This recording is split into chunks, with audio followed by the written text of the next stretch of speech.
Hi friends, నేను మీ సంతోషం. కీలకట్ల అందాలని చూపెడతా అన్నగా చూడండి. పచ్చని చెరువులో వాటర్ ఫాల్స్ ఉన్నాయి ఫ్రెండ్స్. చేపలు కూడా ఉన్నాయి. దాకా ఎగిరినాయి కానీ ఇలా చూడండి ఫ్రెండ్స్. అవతల పక్క రోడ్డు అవతల పక్క ఒక చెరువు, ఇవతల పక్క ఒక చెరువు. పార్క్లో వాకింగ్ చేసుకుంటూ వస్తున్నా. ఇది టీ షాపు. వాకింగ్ చేసుకుంటూ వస్తున్నాను ఫ్రెండ్స్. ఇక్కడ ఒక లారీ ఉంది, ఆ లారీ గురించి చెప్తాను మీకు చూడండి. ఇదే ఫ్రెండ్స్ ఆ లారీ. ఇది గ్యాస్ లారీ. గ్యాస్ ట్యాంక్ చూడండి ఎంత పెద్దగా ఉందో. వెహికల్ ఐచర్ వెహికల్ ఇది. బాగుంది ఫ్రెండ్స్. మరి మైలేజ్ ఏ విధంగా ఉందో ఎట్లా ఉందో తెలియదు. ఇదే వెహికల్ ఫ్రెండ్స్.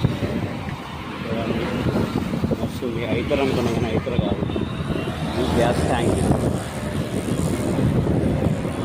ఎలా చేస్తారు పైపులు సేమ్ మన వంట పైపులు నుంచే ఉన్నాయి.